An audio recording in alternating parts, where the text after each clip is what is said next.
Yooyaa harkaa fuunee kabajamtoota hordoftoota YouTube Siinqee Production nageenyi keenyaa kan kabajaa fi jaalalaa isin dhaqqabu akkam jirtanii har'a tanaa qophii waa'ee baankii Islaamaa maalii kan jedhu qabannee isiniif dhiyaanneetiin jirra. Hanga xumura qophichaatti nu faana ta'aa hordofaa akkasuma immoo namni mana keenyaaf haaraa taatan subscribe like share gochuu hin dagatinaa. Hanga xumuraatti nu wajjin tura.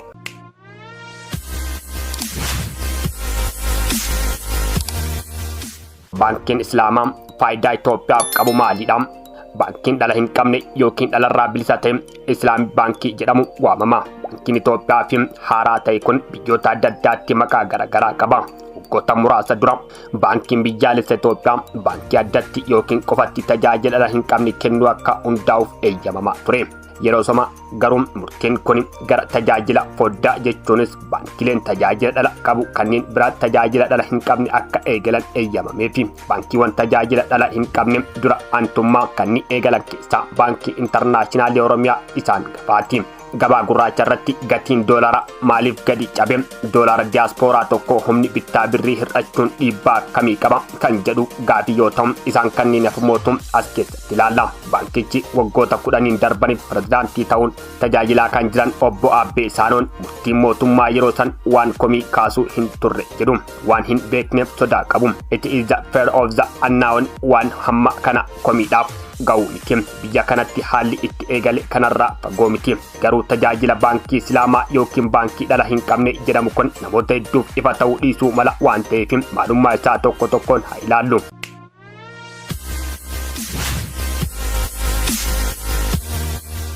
Baankiin kanarraa maaliin adda ta'e kan jedhuuf ammoo baankiin Islaamaa yookiin Islaamii baankii tajaajila baankii kan konvenshinaal baankii irraa wanti adda taasisu inni guddaan dhala qabaachuu dhabu isaati. Garuu isa qofa miti. Bu'uurri tajaajila kanaa qajeelfamoota amantii Islaamaa dhalli amantii Islaamaa keessatti haraama yookiin ammoo dhorkaadha jechuudhaan maddeen jedhu Ustaaz Kaamil Shamsuu. Jiruun baankii yookiin faayinaanshaal intermideeshin tokko qarshii kuusuun namoota qarshii barbaadaniif liqeessuu akkasuma namoota gargar fagoo jiraniif tajaajila tokko irraa fuudhee kaaniif dabarsuudha. Baankiin dhala hin qabne hojii kana hojjeta. Haa ta'u malee qajeelfama amantii Islaamaa yookiin shari'aa irratti hundaa'eeti. Tajaajilli baankii biraatiin namoonni baankii keessaa qarshii kaanii qarshii deebisanii gaafatu. Kun baankii kasaarsee bu'aa buufates nama ol kaate sanaaf dhala kennuu isaa dirqama. Tajaajila baankii Islaamaan garuu namni qarshii ol kaayaa malee kan tajaajila argatu kan biraani. Fakkeenyaaf qarshii ol kaateen meeshaa bitachuu investimentii keessa seenuu danda'a. Dhala hin qabu jechuun hin buufatu jechuu miti. Dhala kan hin qabne malee kan buufanne jechuu miti. Kana jedhan obbo Abbeen fakkeenya asii gadii nutti himanii turani.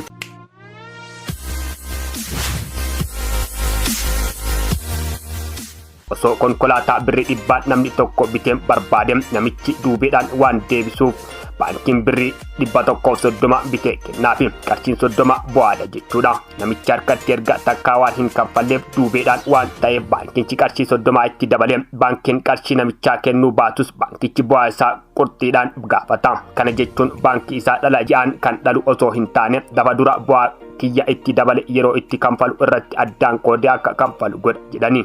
Akka biyyaatti immoo yeroo ammaa qarshiin biiliyoona 30 tan baankiilee dhala hin qabne socho'aa jiraachuun obbo Mukmil himuu jiru. Akka addunyaatti biyyoota Arabaan alatti Afrikaa kibbaa akkasuma Keeniyaa keessaa kileen tajaajila dhala hin qabne muuxannoo qaban akka jiran yuunivarsiitii Finfinnee irraa obbo Mukmil dubbatanii jiru. Maaliif barbaachise kan jedhuuf ammoo gootan 10 dura tajaajilli baankii dhala hin qabne akka kennamu fedhiin turuu isaa kan ibse baankiin biyyaalessa Itoophiyaa yeroo ammaa baankiilee 10 gama foddaatiin tajaajila kana kennaa jiru. Barana garuu qofatti hundaa'ee ayyamameeraa fi waggoota 10 oliif faakaaltii biizinasii ikoonomiksii kan yuunivarsiitii Finfinnee argamu barsiisaa kan jiran obbo Mukmil Badiruun sababa baankiin kun barbaachiseef akkana jedhanii dubbatu. Tokkoffaa baankii banuun mirgaadha. Suuqiin baay'een jira jedhamee ayyamni suuqii biraa dhowwama. Baankiin Awaash waan jiruuf daahii maaliif barbaachise akka jedhu fakkaata. Inni lammataa baankiileen tajaajila dhala hin qabne kennan tajaajila hunda kennaa hin jirani. Inni sadaffaan dhala hin fedhu jedhee hawaasni qarshii baankii hin keenyas ta'ee baankiin dhala hin qabne akka hundaa'u fedhaa jira jedha. Biyyoota Arabaa alatti biyyi baankii dhala hin qabne muuxannoo guddaa qabdu Ingiliizidha.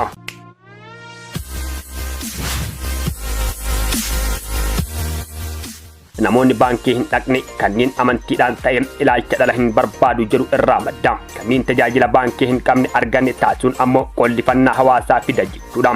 Kanaafuu gosa baankii kanaa fiduuf filmaata baankii biraa fiduun akka ta'e kanneen dhala hin fayyadu jedhan qarshii isaanii dinagdee biyyattiif akka gumaatan taasisa. Namoonni sababa kanaan baankii hin dhaqne lakkoofsaan beekuu rakkisaa ta'uu hedduu akka ta'u namoonni amantii hayyuuleen baankii hundeessan himaniiru. Yeroo ammaa Itoophiyaa keessatti baankileen kunan tajaajila baankii dhala hin qabne kana karaa fooddaa jechuun tajaajila dhala hin qabu osoo kennan biratti tajaajila kennaa jiru. Faayidaa biyyaa fidu maaliidha kan jedhuuf ammoo xiinxaltoonni dinagdees ta'e hordoftoonni amantichaa akka jedhanitti faayidaan guddaa baankiin kun biyyaafis ta'e ummataaf fidu ummata sababa amantii baankii fayyadamuu dhabe gara baankiitti fiduu isaati jira.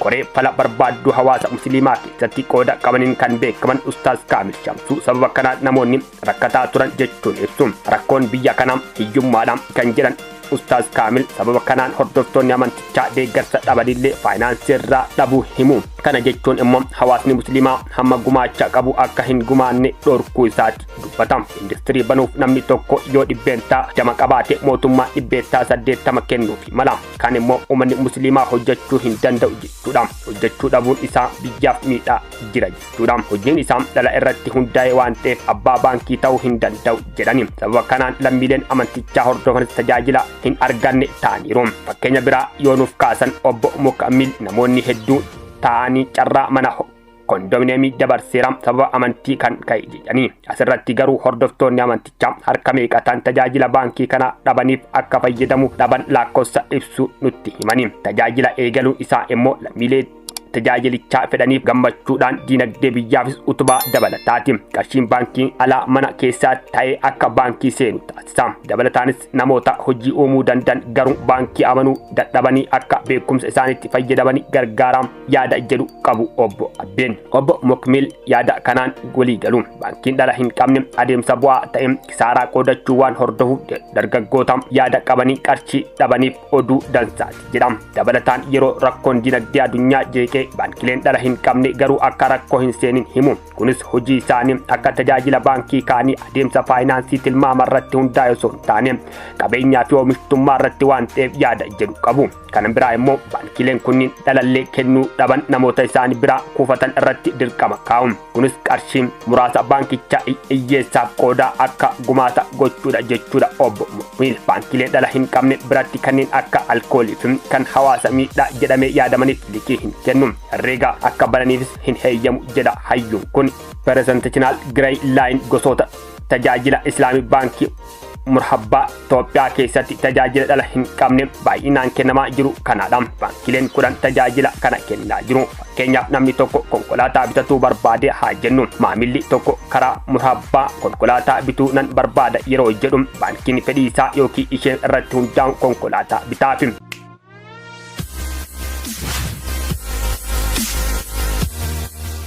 Konkolaataa kana bitee fi kanin buufachuu barbaadu 40 jechuu danda'a baankichi. Garuu ni mari'atu waliigalteen ni ta'a. Qarshii kana yoomnaaf kennita yeroon jedhu waggaa 2 booda jechuu danda'a. Baankichi bitee buufata gurguruuf kaffaltii kana kan fudhatu garuu gaafii itti kaffalu waliigalan sanaadha. Konkolaatichi garuu baankicha maqaa isaatiin bitata. Akkuma daldala bitatee gurguruuf jechuudha. Hamma naaf baasu jedhe baankichi bitee gurguraafi. Baankiin kan irraa kan adda ta'u maamilli konkolaataa bitame san isaaf kenname gatiin kanfaluu hammi isaa qurxii waan guddachuus xiqqaachuus hin danda'u. Murabbaan maamiltoonni herreegaa murabbaa qaban haatu jira. Namoonni herreega kanaan qarshii ol kaa'atanis baankichi ana bakka bu'ee nama yaada bizinesii qabu simatee qorachuu bu'aa buusuu kan jedhu irratti naaf haa daldalu jedhama. Namoonni beekumsaa fi yaada qaban garuu qarshiin kan hin qabne gaafa dhufan baankichi birrii qabatee itti deema. Bizinesii walii hojjetu gaafa buufatanis ta'e kasaaran qooddatu jechuudha. Kun keessummaa kanneen hojii kalaqaaf baay'ee fayyada. Mushaarakaan kun akkuma muharabbaa ta'us namni yaada bizinesii fiduu qarshii fiduunis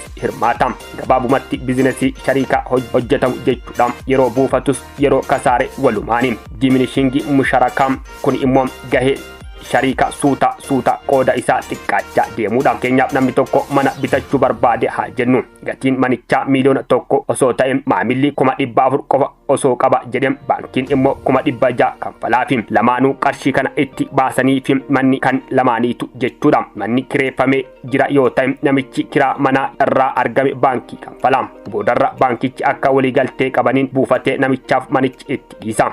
Ija haaraam kan jedhu ammoo kun liizii faayinaansii wal fakkaata. Baankiin maashinii wayii bitee maamila kiraa kenna. Waliigaltee maamila waliin qabu waggoota 10 yoo ta'e waggaa 10 kireesseefi jechuudha. Gaafa dulloome narraa bitta hin jedhu baankichi. Gaafa waggaa 11ffaa dirqama maashina narraa bita jedhamee maamilli hin doorsifamu. Duratti baankiin daldalaa ta'e ture ammoo hojii kiraa kennuu hojjeta jechuudha. Presidential Grey Line tajaajila fooddaa waggoota 5 dura baankileen hedduu tajaajila fooddaadhaan kennamu eegalaniiru. Akka fakkeenyaatti baankiin intarnaashinaali Oromiyaa waggoota 5 dura tajaajila kana kennuu eegaluu isaatiin qarshii hedduu mana keessaa kuufame ta'uu dinagdeen keessaa akka seenu goone jedha obbo Abbeen. Yaada Shariifa alaa Itoophiyaaf furmaata ogeessa akeekeen tajaajilummaan kanaan qofa qarshii biliyoona 4 ol walitti kuusneerra. Naannoon biliyoona 2 liqiidhaan kennineerra. Kun otoo tajaajila kana eegaluu baannee waan hin jirreedha jedhu.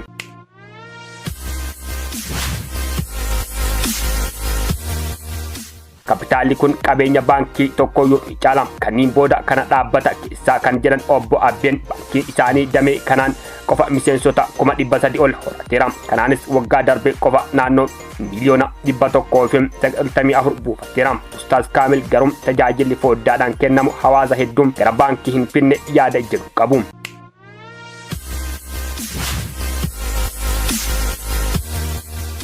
Namni musliimaa dhaqee itti fayyadamaa jiru baay'ee xiqqaadha. Maaliif jennaan shakkii qaba. Hamma tokko kan dhala qabu waliin wal hin makne kan jedhu shakkii qaba. Tajaajilli baankii kun akka eegalu gaafa turre kan jedhan namni amantii kun mootummaan amma eeyyamuu isaa waan guddaa akka ta'e ibsuun akka oguutti ilaalamuu hin qabu jedhani. Gaafii kana deebisuun ummata musliimaaf dhoggamuu osoo hin taane biyya yaaduudha jedhani. Ummata musliimaa osoo hirmaachisin guddinni dhufuu hin danda'u jedhu. Musliima qofaa fi kan jedhuuf ammoo bu'uurri baankii dhala hin qabne qajeelfama shariyaati jechuun hordoftoota amantii islaamaa qofatu fayyadama jechuu miti. Eenyumtuu kisaaraa irraa kanatu na eega jedhee yoo yaadem fayyadamuu danda'a. Maamilli keenya warra amantii tokko qofa qabu miti jedhu obbo Abbeen. Namni faayidaa isaa malee qajeelfama isaa laalee miti kan fayyadamu jechuu ibsu. Haji Muhammad Saaniin godina Qeellam Wallaggaa magaalaa Qaqqee jiraata. Yeroo ammaa tajaajila baankii dhala hin qabne baankiiwwan lamaan keessatti fayyadamaa jiru.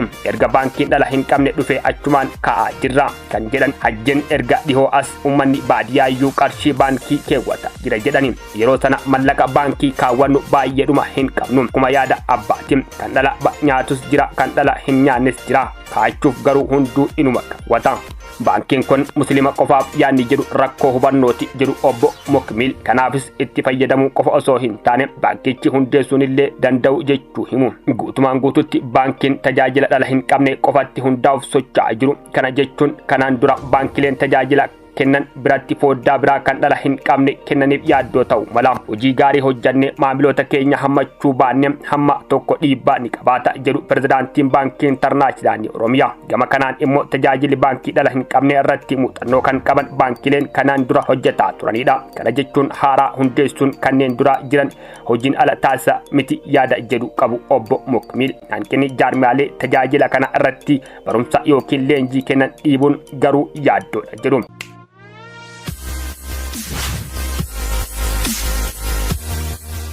Kabajamtoota hordoftoota keenya qophiin har'aaf qindeeffanne kana fakkaata. Gama kootiin xumuree jira. Horaa bulaa deebanaa.